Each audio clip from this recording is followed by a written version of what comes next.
Genesis, the 22nd chapter. It is a part of the lectionary reading.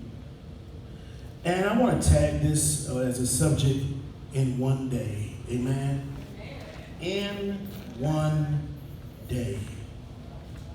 On an ordinary day, this happens to an ordinary man. It almost sounds like John Legend's Ordinary People.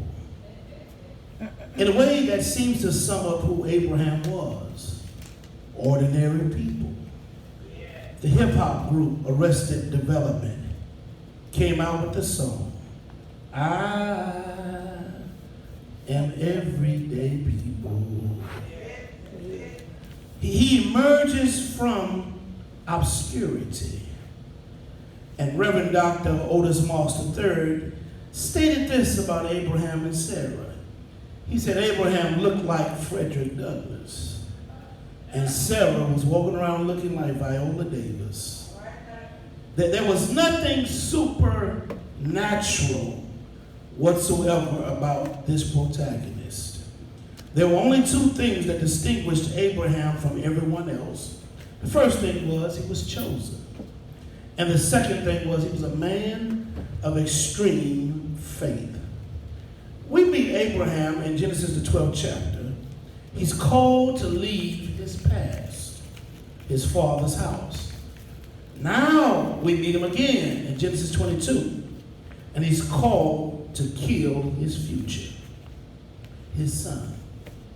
We, like Abraham, have seen our fortune change in one day. Just think, 3 months ago, we were in our routines. We were in what we would consider normalcy. If my memory serves me correctly, right after the historical marker celebration, we went on lockdown. Yeah. We went from a mountain high experience to a valley low. Unprecedented. Never seen anything like this in most of our lifetimes. In one day, we went from a state of normalcy to a pandemic lockdown. And if you were like me, you watched it as Bishop N.T. Wright says in his book, Christianity and the Pandemic. You were like me. When they were talking about this pandemic overseas in Europe, it had no bearings on me. When it went to Iran, I was praying, but it had no bearings on me. I guess in my foolish pride and maybe even arrogance, never thought this pandemic would cross over and come into America. When it got to New York City, and they started spiking all of a sudden, it had my attention. And so it is in life so often. Until it knocks at our door, we're like those three monkeys. I see no evil, I hear no evil, and I speak no evil. As long as it was overseas, I didn't feel it. As long as it was in Iran, as Bishop Wright said, I didn't feel it. But when it got to New York City and started traveling down southward, I started recognizing we are in trouble. And we have now become, according to CNN, an epicenter for this pandemic.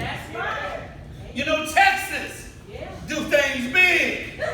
And our numbers show it, that we're doing it big. We're making a big deal. A lot of people are just lawless.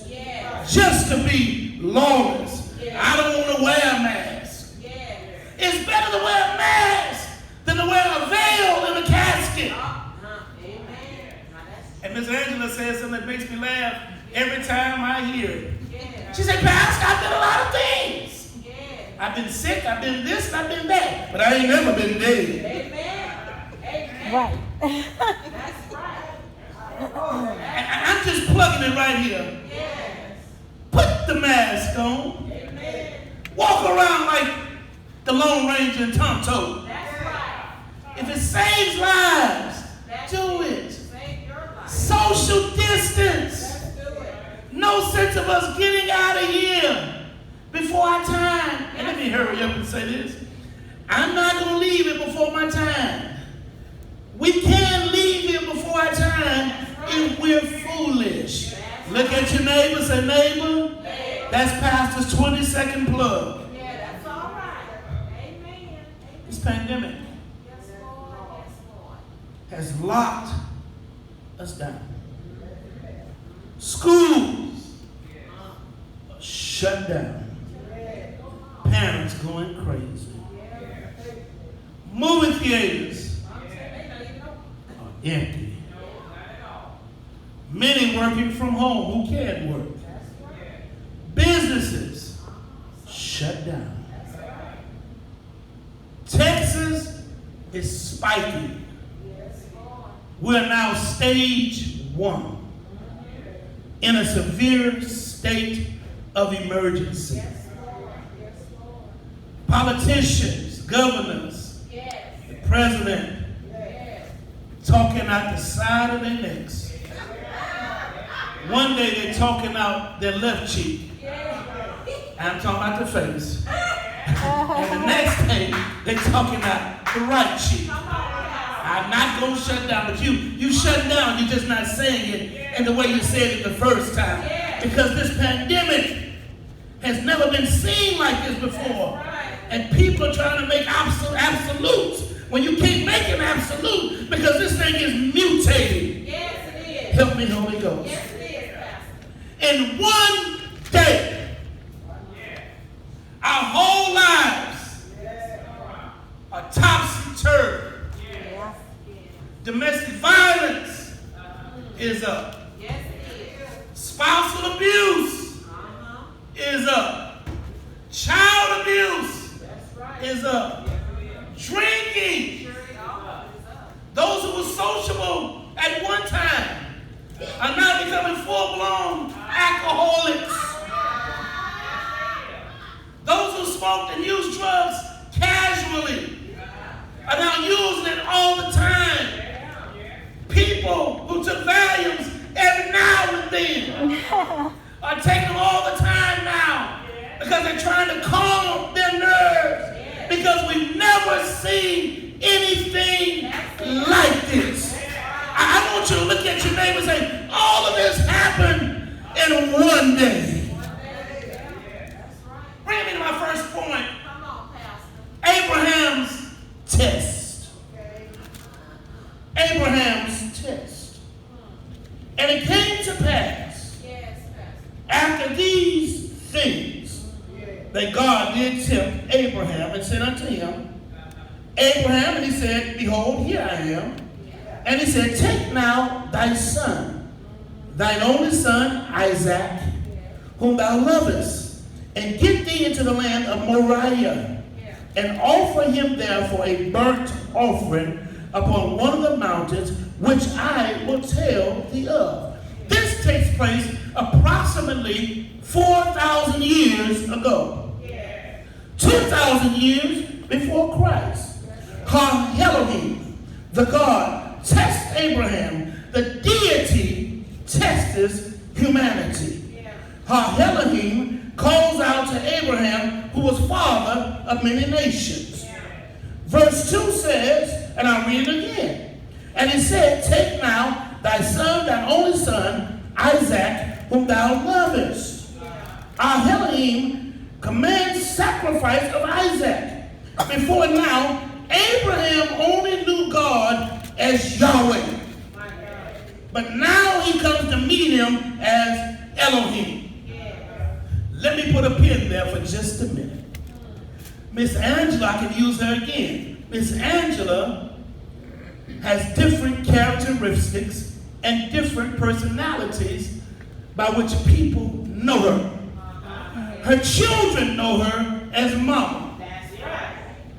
That's a total different identity. That's right. Her friends know her as friend. Yes. A total different identity than what her children know her as. That's right. Her grandchildren, her grandchild knows her as Momo. There you go. Momo supersedes mama and friend. I wish I had helped him. Miss Bell knows her as daughter.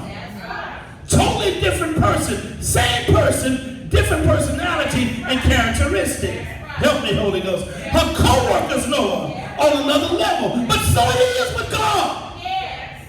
Elohim.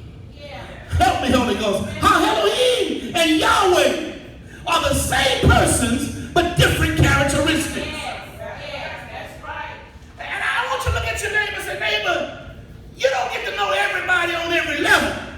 Unless they let you in. And God up to this point had only allowed Abraham to know him as Yahweh, the God of the Israelites. In other words, almost, if you let me use my imagination, on a superficial level. But now, through a test, he meets him as Elohim, meaning the sovereign God. Yahweh meant the God of the Israelites.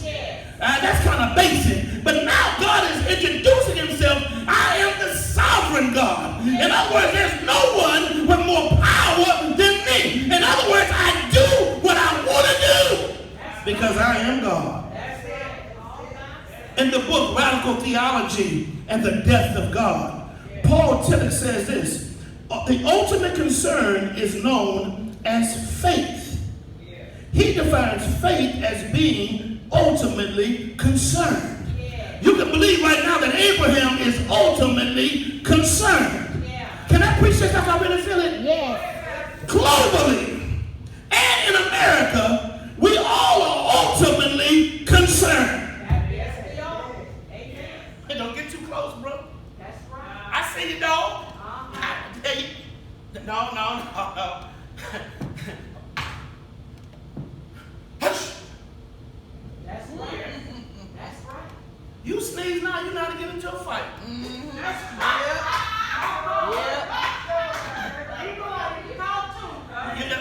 You know how they used to do it? Brothers be hugging. Oh, they hugging now. I see you. That's right. We're ultimately concerned. And those who didn't ascribe or subscribe to God are now saying, Lord, have mercy. Yes, Lord. All of us now, because we can't go shopping, can't go out to eat, everything on TV is a rerun.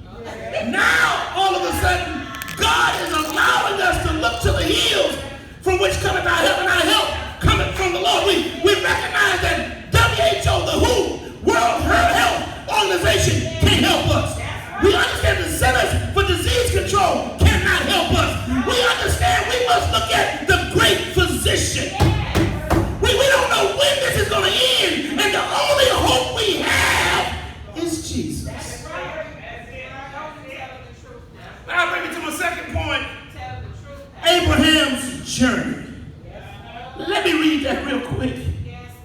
And Abraham rose up early in the morning and saddled his ass and took 2 of his young men with him and Isaac his son and clave the wood for the burnt offering and rose up and went into the place of which God had told him.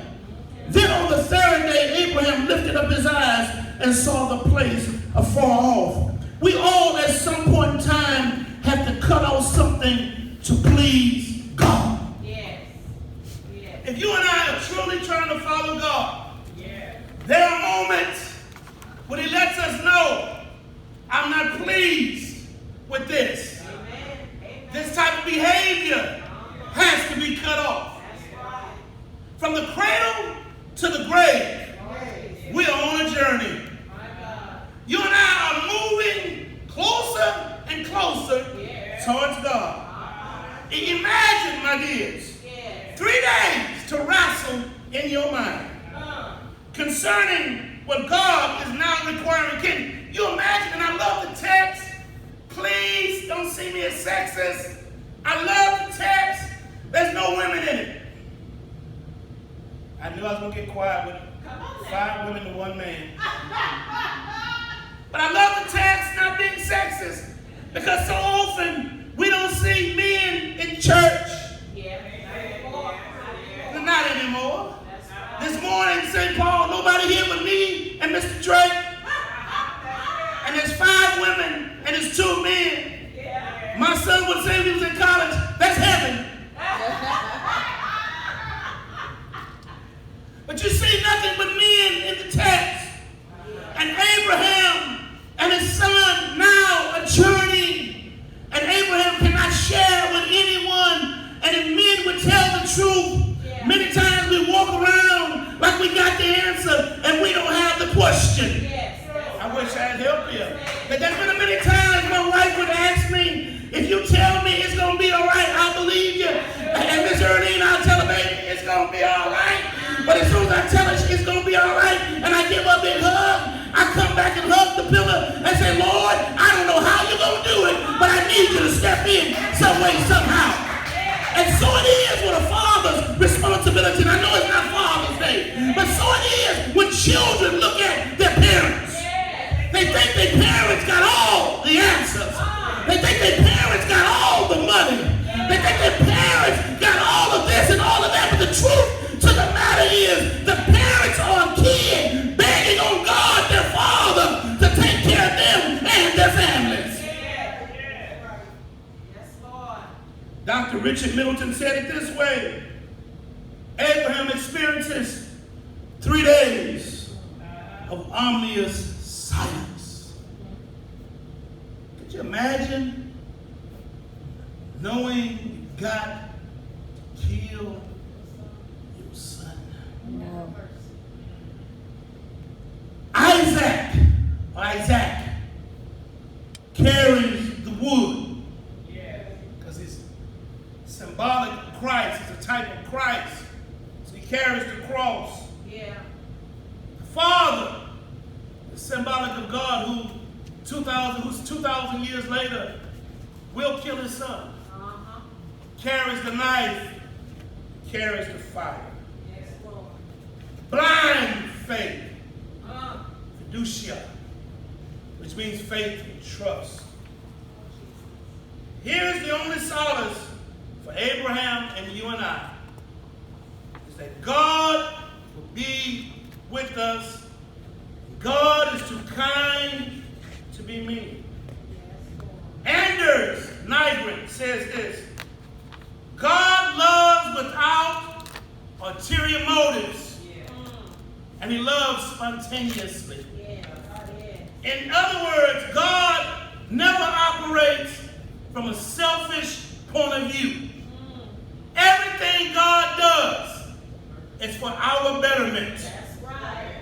Bringing me to point 3, Abraham's faith. Abraham tells his followers, he tells his servants, Yes. me and the lad will return again. Lord Jesus. Abraham had faith Yeah. that he knew that God would raise up a nation Come on. through Isaac.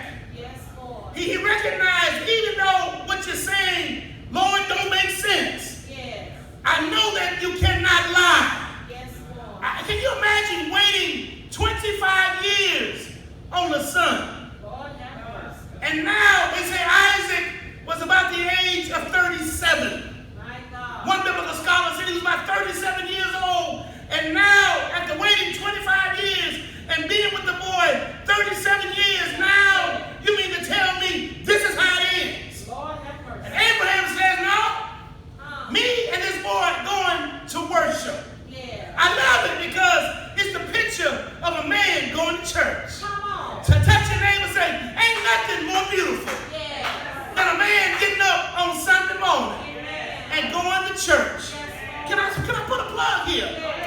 I wouldn't trust a man if I was going to marry him and he wasn't going to church. I need him to be in love with God Come on. for I ever believe he's in love with me. Yeah. Because if he's in love with God, God would show him how to treat me. Come I on. wish I had helped you this morning. Look at your neighbor and say, neighbor, Yes, Lord. it's a beautiful thing Yes, it is. when a man gets up, Yes. shaved, get cleaned up, Yes. put his clothes on, have his mind made up. I woke up this morning with my mind stayed on Jesus and gets in the car or walks to church and comes in to give God glory.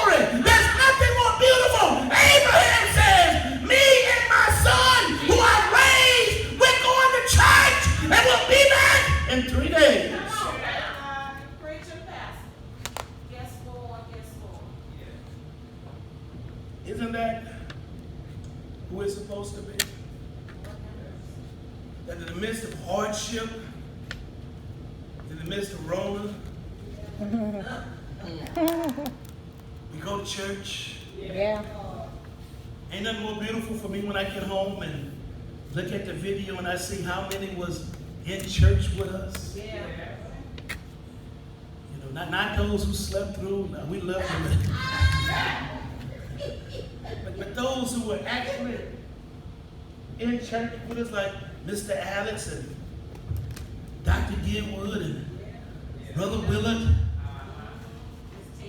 Miss Tina, Miss Joyce Houston, Norman Houston back then, Church Baby, and Mother G. It's always good to know that you're not by yourself. Every time we look at CNN, we have to believe God has a plan. Isaac carries the wood, the cross. Abraham carries the knife and the fire. And Isaac is believed to be about 37 years old. But here's what got me. Is it possible that this test is not Abraham's alone, but it's Isaac's also? Because he has to submit to what the father's been told to do. He's of age and he's stronger than his daddy. But he has to submit. And faith in this context is not doing what you want to do. A lot of people are presumptuous. They'll do this and say, God, I'm going to do this and I need you to co-sign. But faith many times is doing what God told you to do, even when it don't make any sense. Let me read verses 7 through 8 real quick. And Isaac spake unto Abraham his father and said, My father. And he said, Here am I, my son. And he said, Behold the fire and the wood, but where is the lamb for a burnt offering? In other words, this was not Isaac's first time going to church. And Abraham said, My son, God will provide himself a lamb for a burnt offering. So they went, both of them, together. They arrived at Mount Moriah. And Abram builds an altar. And if you read from Genesis 12 to Genesis 22, every time you look around, Abraham is building an altar. He lays the wood and he binds Isaac. Isaac allows himself to be bound. He submits. That is a word that when I was in seminary, Miss Jacqueline, Miss Glenda, Miss Angela, Sweetie, young ladies would get upset. Submit. You thought it was a four-letter nasty word. Submit. Take that out of the vows, the marital vows. Submit. Honor. Take that out. Obey. Oh no. Take that out. But the word submit is not an ugly word. That's right. It does not mean that you are powerless. It means that you have the power to say no. Yes. But you yield your power for a greater good. Oh, I wish I had help here. Because the man ought to be submitted to God. Now, let me put a pin here. You was a fool. If you married a man that wasn't submitted to God. Because now you place yourself in a position where you got to submit to somebody who has no authority over them. Ain't nothing worse than somebody having absolute power and don't know how to handle it. 45, I didn't say that. Nothing worse than having somebody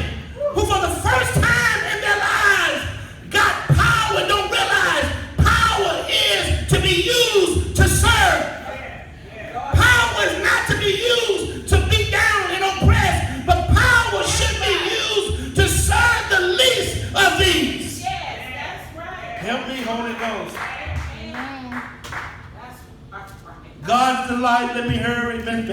First lady, keep me up with the time. And the angel of the Lord called unto him out of heaven. Abraham has the knife up. I got 5 minutes. He got the knife up. Is Earlene about to come down? If that had been James Berry and my son Jordan was on the altar, we'd held this position like the Statue of Liberty. Amen. I'm telling you. That would have been my position, Miss Angela.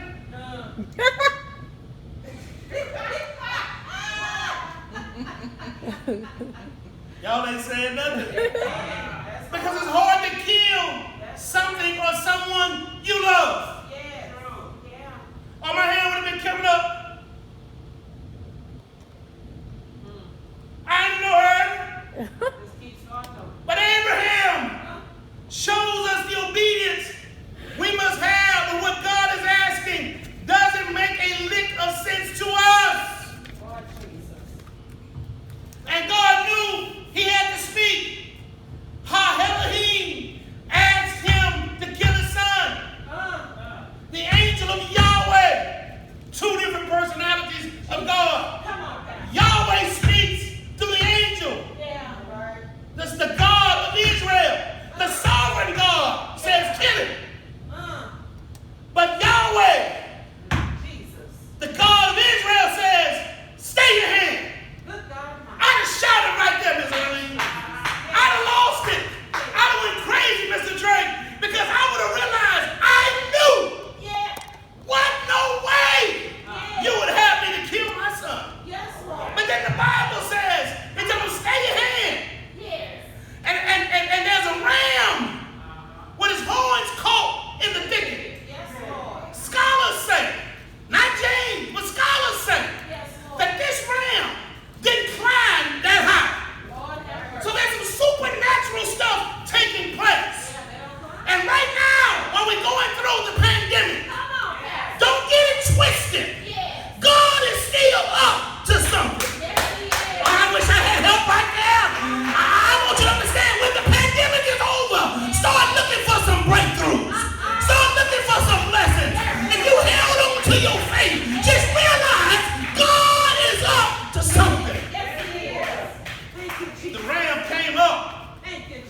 Every time they climbed, Miss Earlene, the ram was on the other side of the mountain climbing up. When you study this is Calvary. 2,000 years later, this is just a dress rehearsal for what God is going to do 2,000 years later at that very spot. And so when he comes down, he says, the ram is caught. That ram came up. Every time he slept, the ram stopped. Every time they moved, the ram moved. And they met there at the same time. And so it is during this pandemic. The more me and you move in God, the blessing is moving up on the other side of the mountain. Look at your neighbor and say, I stretch my hand to thee, Father. I don't know what you're doing, but I thank you because I know it ain't going to end this way. He takes the ram, kills it. And I end here with God's provision. God's provision is this.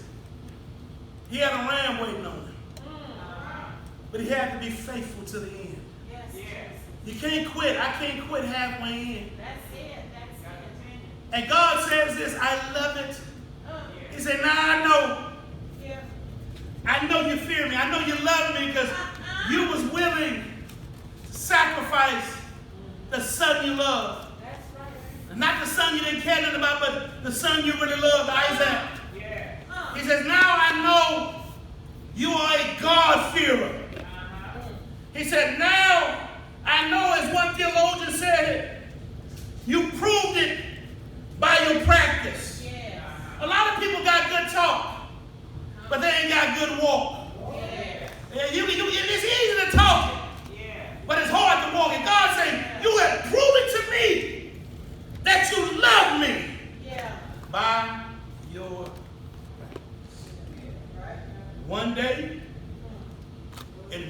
Miss Glenda, His life changed. God says, I want you to kill your son. But then again, in one day, God changed his life again. And not only did he save his son, he says, I'm going to bless you. When you and I are obedient, God always blesses. Amen. Thank you. Amen. You.